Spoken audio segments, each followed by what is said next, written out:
პირველ რიგში მოგესალმები და მივესალმები თითეული აქ მედიის კომპანიის, ასე ვთქვათ, წარმომადგენლის კითხვებს მაყურებელს და ულოცავ ბარბარობა დღეს და ვისურვებდი, რომ დაკვებებოდეს უსაფრთხო, უსაცობო და მშვიდობიანი მგზავრობა. რაც შეეხება იმ სიახლეს, რომელიც შემოგთავაზა შინაგან საქმეთა სამინისტრომ, საზოგადოებაში არაერთგვაროვანი, ასე ვთქვათ, რეაქცია გამოიწვია, ეს ბუნებრივიც არის და ძირითადი სიმძიმე გადავიდა თქვენზე, მედიის წარმომადგენლებზე, არასამთავრობო ორგანიზაციებზე, ექსპერტებზე და სიამოვნებით გაგიზიარებთ ჩვენს მოსაზრებებს ამასთან დაკავშირებით, რა არის მისასალმებელი, რა არის სადავო, რა არის კვეთრად უარყოფითი თქვათ, ესეთი დამოკიდებულების გამომხატავი. ერთ-ერთი არის დავიწყოთ თქვენახან შეკითხვა დასვით საჯარიმო ქულებთან დაკავშირებით.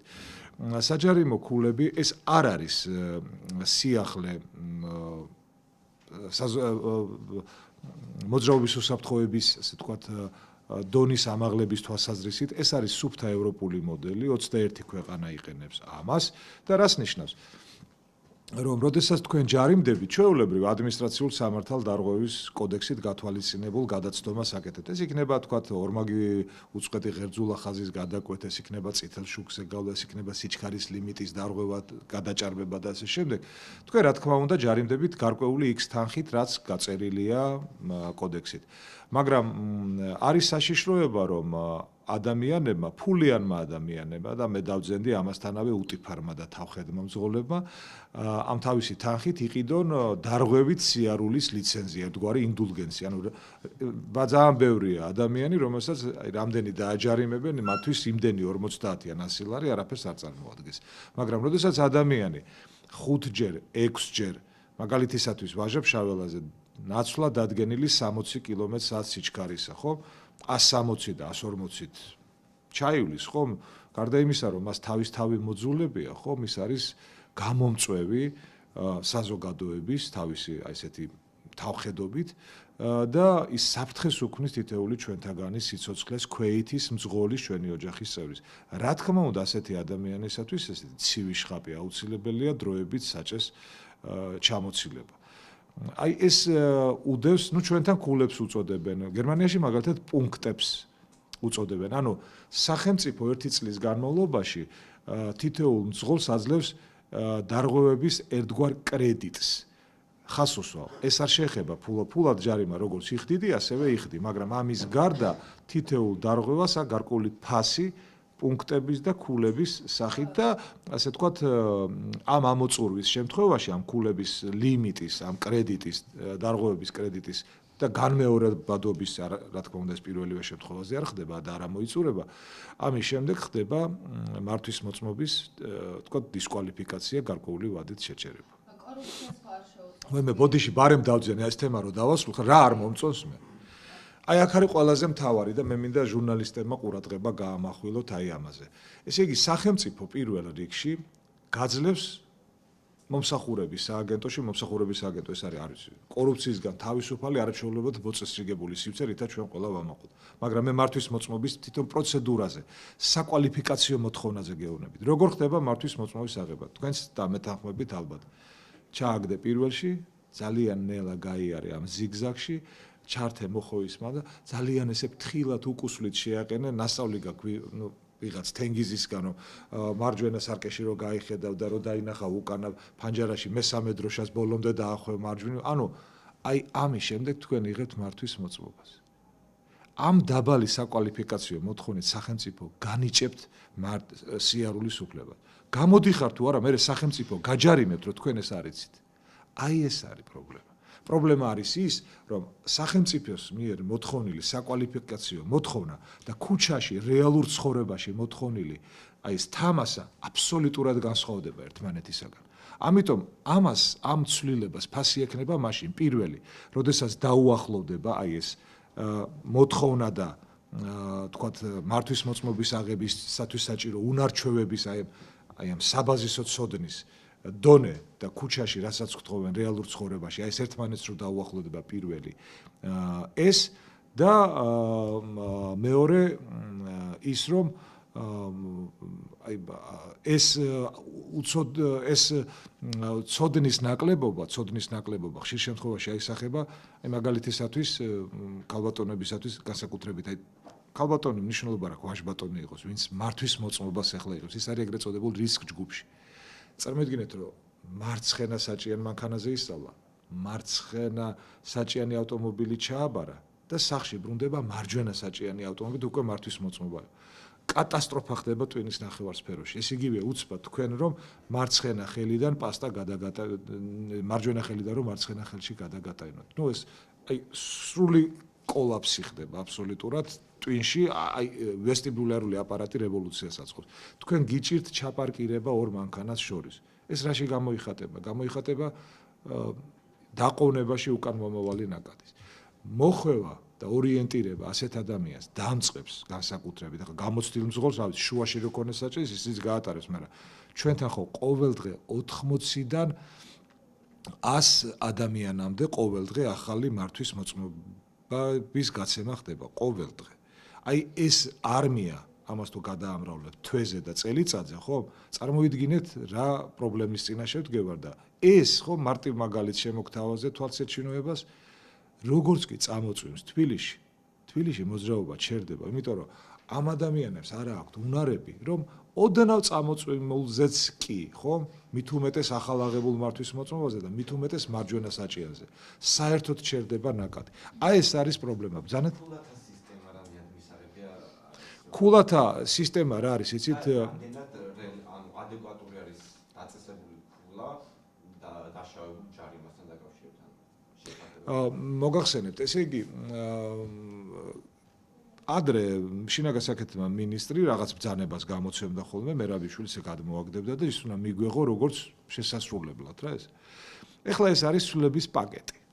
მე მიმაჩნია ცვლილების და ანუ მიდის დისკუსია ამის თაობაზე. მე მიმაჩნია და თქვენი შეკითხვა არის აბსოლუტურად სწორად არის შეკითხვაში აქცენტი დასმული და ჩვენ მოგვიწევს არასამთავრობო ორგანიზაციებს კონსულტაციების გაგრძელება, ფურცელის და ფანქრის მომარჯვება და ამ ქულათა სისტემის რელევანტურობის, შესაბამისობის და ესეთი ადმინისტრაციული გადაცდომის სამართალდარღვევების კოდექსიდან გადაცდომის გნებავ დანაშაულის შესაბამისი ქულების განსაზღვრა.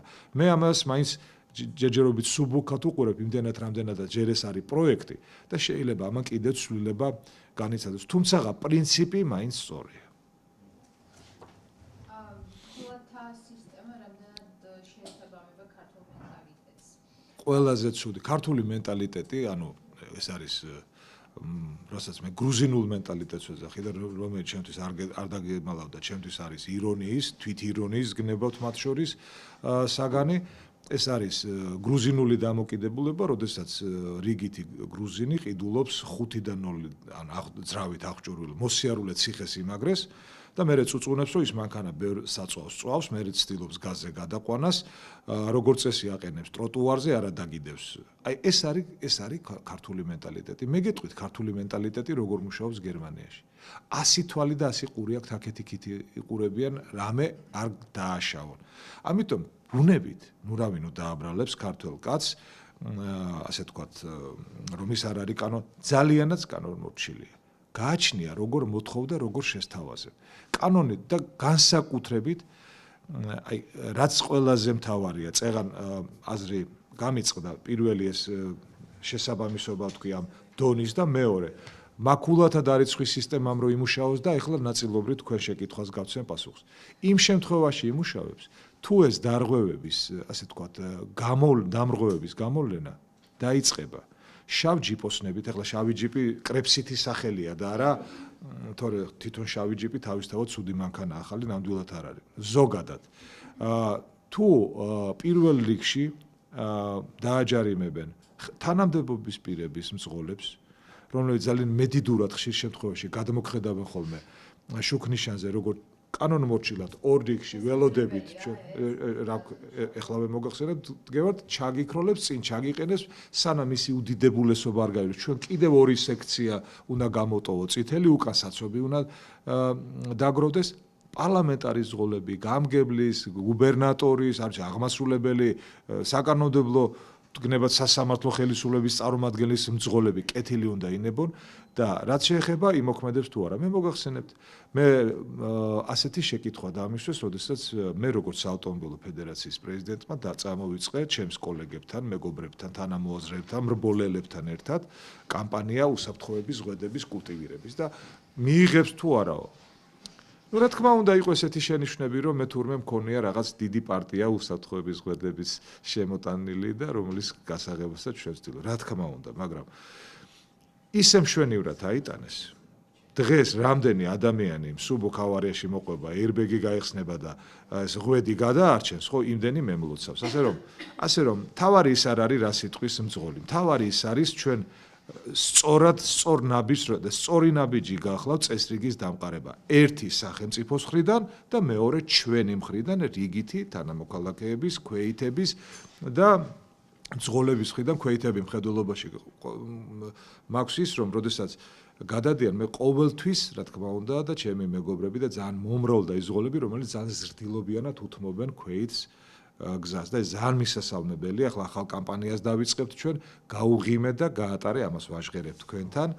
და მაგრამ მე აგრეთვე ვთხოვ ჩემს თანამოქალაქეებს, რომ რო გადადიან, მაინც და მაინც იმ ყურზე ნუ აქვთ მობილური, ჩვენსკენ გამოიხედო, რომ აკონტროლონ ესეთი ავტომობილები გადადიან და არ იყურება მარცხენა ხელში ბავშვი, მარჯვენა ხელში ტელეფონი და ზურგით კატეგორიულად არ შეიძლება მან სადაც დასაშვებია ის ადგილიც კი ეგრეთ წოდებულ ზებრაზე უნდა გადავიდეს მართობულად და არა თარ შემთხვევაში ზურგშექცევით მოძრაობის ნაკადის. ჩვენ ამ კამპანიას აუცილებლად დავიწყებთ და მედიის როლი აქ არის განუზომლად დიდი და მე დავძენ რომ პარტნიორობის გარეშე ქვეითსა და მძღოლ შორის ამით არაფერი არ გამოდა სახელმწიფო შორის.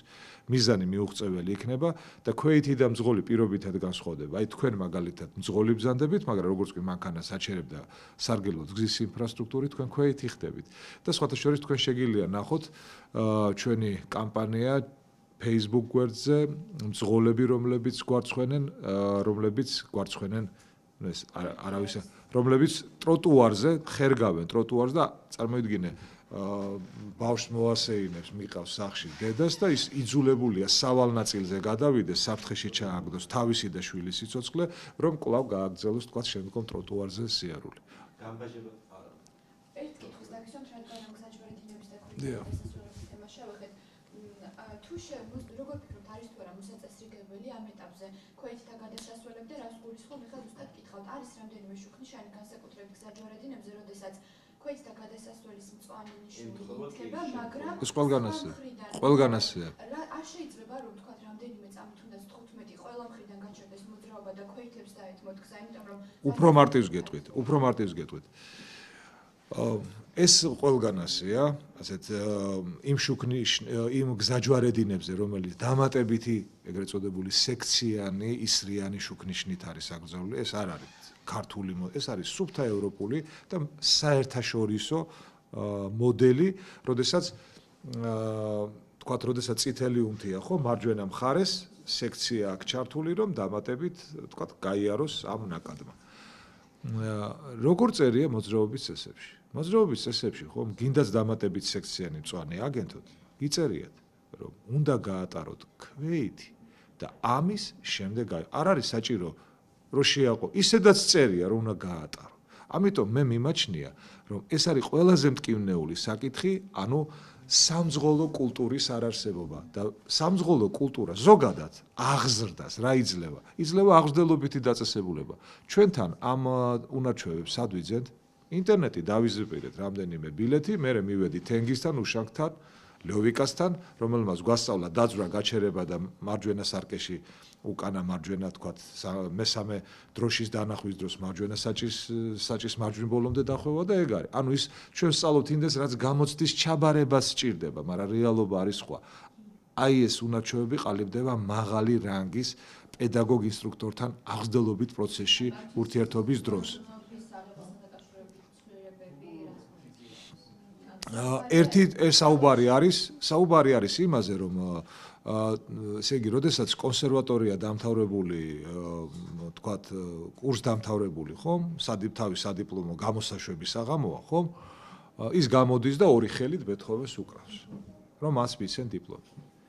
ხო, აი ჩვენთან კი თხოვენ რომ დიპლომს აძლევენ ერთი თითით ეს საწყალი კურდღელი რო დაუკრას. აი ეს არის განსხვავება. ანუ თხოვენ ძალიან მცირეს, მაგრამ რეალურ ცხოვრება არის სხვა. ამიტომ ეხლა ემატება სიახლე რომ გამოცდა უნდა ჩააბარო რეალურ პირობებში.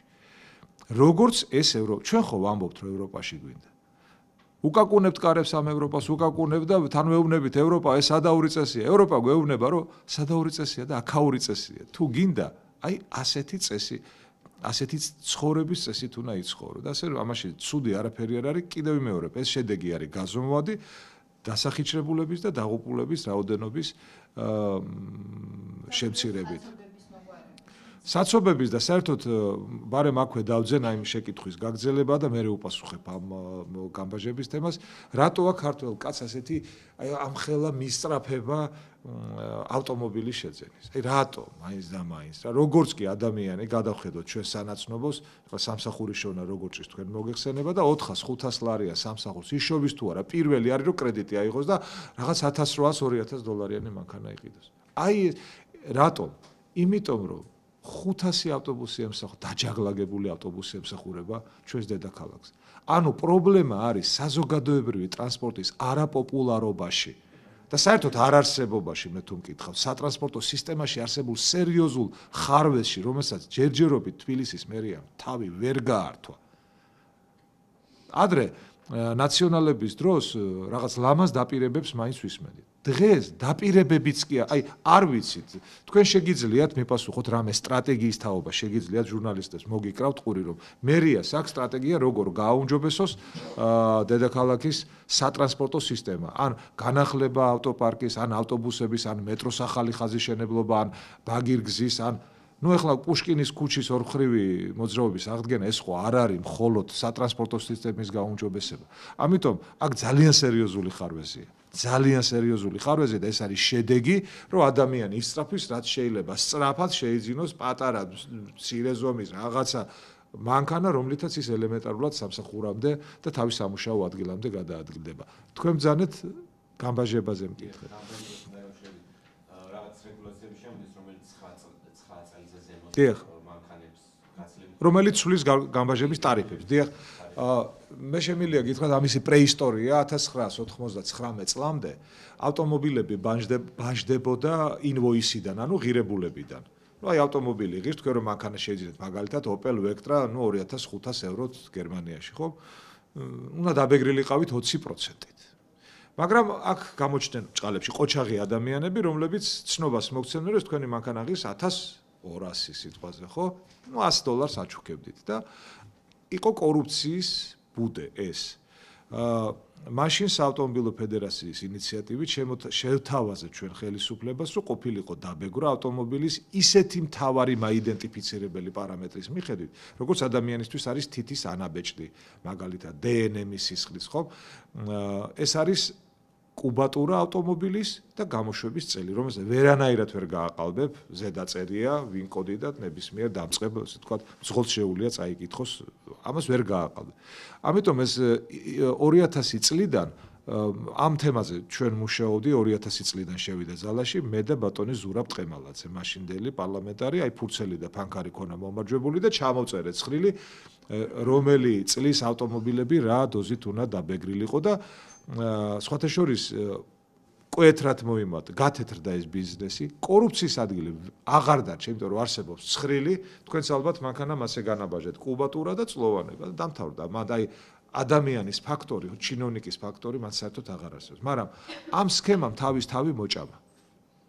და დადგა მისი და სხვათა შორის შემდგომ რამდენჯერმე ეს აი ეს შეღავათიანი და ძალიან ძველი ავტომობილების ასაკის, ესე ვთქვით, თამასა მოემატა, გაიზარდა უფრო. ანუ შეღავათიან რეჟიმში ყველაზე იაფი, ხო, თითქმის ლამის 14 წლამდე ასაკის, თუ 13 წლამდე ასაკის ავტომობილები და ამ პერიოდს ემთხვევა სწორედ ესეთი ძველი, თითქმის რესურს ამოწურული ავტომობილების მოზღოვება საქართველოში. ეს ეხლა გამბაჟება როგორ არის, იცით? სულ ახალ მაგალითისათვის გეტყვით, რომ ელექტრომობილი ნულით იბეგრება, ანუ არც ერთ თეთრს არ იხდი. ახალი ავტომობილების ტარიფი კლებულობს, ნულოვან გარბენიანი, საშუალო დიაპაზონის ავტომობილების გამბაჟების ტარიფი კლებულობს 9 წლამდე ესეთი ყველაზე შეღავათიანი და ამის შემდგომ უკვე ძალიან ძველი ავტომობილები ძვირდება. ბაქო როგორ მოიქცა აზერბაიჯანი? შარშან ბაქომ პირდაპირ ხისტი ესეთი დრაკონული გადაწყვეტილება მიიღო, რომ 10 წელზე უფრო ასაკოვანი ავტომობილის შეყვანა უბრალოდ აკრძალულია. ნუ ჩვენთან ნებადართული ახლა მაინც და მაინც თუ რაღაც მანქანა 11 წლის, 12 წლის მოგწონს, თუ ასეთ ადამიანს ვინც მოწონს და ვისთვისაც ღირებულია, ის ცოტა მეც გადაიხდის, მაგრამ ისე რომ წაახალისო ძველი ავტომობილების შემოყვანა, ხო? მე ვისაუბრებდი არა ავტომობილების რაოდენობაზე, არამედ ვისაუბრებდი მედიის თქვენს ადგილზე და დახმარებას თქვით, რომ აქცენტი გააკეთოთ. საზოგადოებრივი ჯანდაცვის სააგენტო და ნაღებული მონაცემებით ყოველ წელიწადს ონკოლოგიურ საავადმყოფოში 9,5-10,000 ახალი მიმართვა განსაკუთრებით ჩვენი ახლობლების, დეების, მეუღლეების, დედების, ქალბატონების მხრიდან. შვილების სისხლის გათეთრება, ანემია, რესპირატორული დაავადებები 95% ჩვენს დედაქალაქში დამბინძურებელი არის ავტომობილის გამონაბოლქვი. აი ეს არის პრობლემა.